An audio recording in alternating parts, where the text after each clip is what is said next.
से उसका main purpose क्या है सर, क्या मुद्दा है? अभी आप सब लोगों ने सुना ही होगा, हमारे जो जनरल सेक्रेटरी हैं कोहली साहब सूबे के, उन्होंने पूरी डिटेल में बताया है।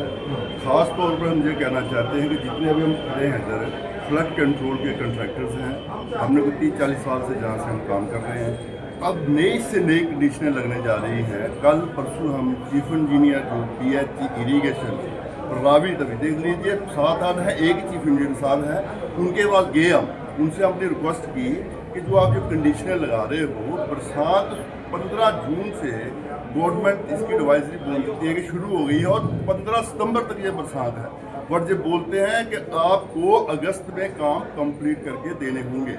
उसके साथ अगर कोई कंट्रैक्टर अगस्त के बाद एक दिन भी लेट होगा, उसको 10% पेनल्टी बढ़ेगी और वो पेमेंट का हकदार नहीं होगा। जबकि पिछले साल जो बरसात आई थी, इनको कम से कम 10-12 महीने लगे हैं सिर्फ कागज तैयार करने में, और ठेकेदार को बोलते हैं कि जी आप 2 महीने में काम कीजिए। जैसे आप फोर्थ ब्रिज से लेकर बॉर्डर मकवाल तक इन्होंने टेंडर लगाए हैं, 10-15 जो है छोटे छोटे स्पॉट हैं उन सबको लगा दिया है और 2 महीने में काम हो ही नहीं सकता।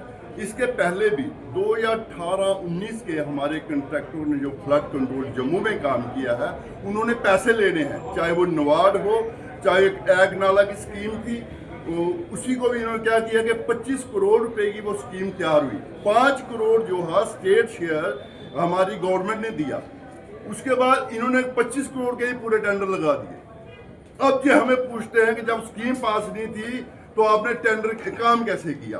आपने ई टेंडरिंग की, ई टेंडरिंग पे हमने काम किया, आपने अलॉटमेंटें की। आज भी हमारे जो एग्जीक्यूटिव इंजीनियर हैं वो लिख के भेजते हैं कि कंट्रैक्टर्स की पेमेंट की जानी चाहिए। जब हम चीफ मिनिस्टर ऐसे बोलते हैं चीफ इंजीनियर साहब से, तो ये आगे कागज ही नहीं भेजते सेक्टर साहब। ये बोलते हैं जो हमारे चीफ सेक्रेटरी हैं काबरा साहब, उन्होंने मुझे बोला है कि किसी भी ठेकेदार की जो लाइबिलिटी है आपने नहीं भेजी, उसी का इनको तीसरे दिन गिफ्ट मिल जाता है, चाहे जो इरीगेशन के इंचार्ज हो, उसके बाद इनको रावी का भी मिल जाएगा। अभी इन्होंने पक्का जो फाइलों के ऊपर बैठे हुए हैं, कोई भी फाइल आगे नहीं देनी, इनको एक इनाम और मिल गया। अभी PH का भी इनको चार्ज मिल गया। अभी इनको 1 महीने के बाद रिटायरमेंट है, मुझे लगता है कि शायद इनको फिर दोबारा एक्सटेंशन भी लेनी है। ये तो ठेकेदारों का गला काट रहे हैं। हम लोग अपने पैसे से काम करते हैं और जब पैसे लेने के बाद फिर हमें सेक्टर जाना पड़ता है, फिर इनके घरों में जाना पड़ता है। अब जो है जो टेक्निकल सैंक्शन है, ये कंट्रैक्टर ने नहीं करानी। कंट्रैक्टर का एक ही काम है, जब अलॉटमेंट हो, एग्रीमेंट हो, उसके बाद हम काम कराई देते हैं। जब काम जो करते हैं, जब बिल की बारी आती है, बोलते पैसे नहीं। अगर ये पैसे देना चाहें, आज इतना कंपटीशन हो रहा है, अगर ये 50 करोड़ रुपया हमारे फ्लड को गवर्नमेंट देती है, तो कंट्रैक्टर जो है कम से कम 25-30 करोड़ में काम कर रहे हैं। जो बाकी पैसा बचता है, ये अपनी गुडविल के लिए, अपनी मतलब उनके अफसरों के आगे मैं क्या करूं, मेरे पास लफ्ज नहीं है, वापस भेज देते हैं।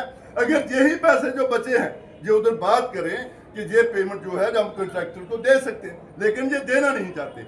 आज भी जो इन्होंने टेंडर लगाए हैं, उसकी ना ए हुई है। जब हमने कल उसको चीफ इंजीनियर को बोला, वो ये आपके पास ए नहीं है, आपने लिखा है, गवर्नमेंट का बिल्कुल सीधा सीधा ऑर्डर है कि जब हमारे पास फंड्स होंगे, पैसे होंगे, टेक्निकल सैंक्शन की होगी, तब हम टेंडर लगाएंगे। चीफ साहब बोलता है मुझे ऊपर से ऑर्डर है। उसको हमने रिक्वेस्ट की है, जो आपका अपना कमिश्नर सेक्रेटरी है वो नॉन टेक्निकल आदमी, आप इंजीनियर हो, आपको 2 करोड़ 2 लाख महीने की तनख्वाह देती है, गाड़ी दी है गवर्नमेंट ने, किसके लिए? क्या आपने बात करनी चाहिए। आज मैं इंजीनियर हूँ मौके का, मैं समझता हूँ इस बात को कि ये काम नहीं हो सकता, बोलना चाहिए लेकिन बोल नहीं सकते। एक बात मैं आपको बताना चाहता हूँ, जैसे हम फ्लड में काम करते हैं, जो भी हम मटीरियल उठाते हैं तवीर के अंदर लगाते हैं, आज तक उसकी कोई रॉयल्टी नहीं। जैलोजी माइनिंग वाले उसका हम नहीं पैसे देते थे। जब वही कंकरा रेता हम सड़क पर लाएंगे, बिल्डिंग पर लाएंगे, उसकी रॉयल्टी है। हम भी लिख के देते हैं कि जहां हम तवी में काम कर रहे हैं, उसके बाद अगर हम बाहर कहीं लेके जाते हैं, हमारे से रॉयल्टी लो। अगर हम जाते हैं तो पुलिस आ जाती है, बोलती है जी हमें ऊपर से ऑर्डर है कि तवी में कोई गाड़ी नहीं चलनी चाहिए। रात को चोरी हमने काम करके देना है इनको, उसके बाद जब हम पैसे की बारी आएगी तो बोलते वो हम नहीं कुछ कर सकते, हम बात ही नहीं कर सकते। अब बात नहीं कर सकते, आप बैठे किस लिए हो? अब यहाँ पे पूछ रहा हूं। अब ऐसी स्थिति में मतलब आप लोग क्या सोच रहे हैं? हम ये चाहते हैं एक तो अपनी मनमानी से इनकी कंडीशन नहीं लगनी चाहिए। सबसे पहले क्या होता है, पीडब्ल्यूडी वाले जो कंडीशन लगाते हैं वो पूरे डिपार्टमेंटों में चलती है। उन्होंने रखा है 2-2.5 करोड़ के लिए कोई कंडीशन नहीं है, लेकिन जो अपनी मनमानी करेंगे, 10 लाख का टेंडर होगा वहां कंडीशन लगा देंगे।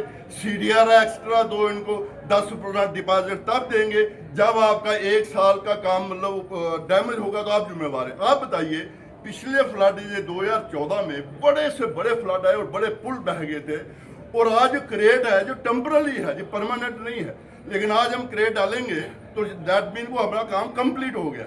ये बोलते हैं कि 1 साल तक अगर बह जाए तो उसके लिए आप खुद जिम्मेवार होंगे, आपको दोबारा काम करना पड़ेगा। अभी जैसे 15 जून को बरसात ये कर देंगे कि बरसात शुरू है और 15 सितंबर तक ये बरसात चलती है, उसमें हम कैसे काम कर सकते हैं? फिर जो लिख देते हैं चलो हम दिन रात करके काम कर भी देंगे। अगर अगस्त के 1 दिन भी आगे होंगे तो आपको 10% पेनल्टी, आपको सीडीआर नहीं मिलेगी, आपको पेमेंट नहीं मिलेगी। अगर ऐसी स्थिति बनी रही तो क्या सोच रहे हैं आप लोग, क्या करेंगे फिर? हम सब कंट्रैक्टर से हाथ जोड़ के प्रार्थना कर रहे हैं कि इनके साथ बात की जाए और हम कोई भी टेंडर ठेकेदार नहीं डालेगा। क्यों?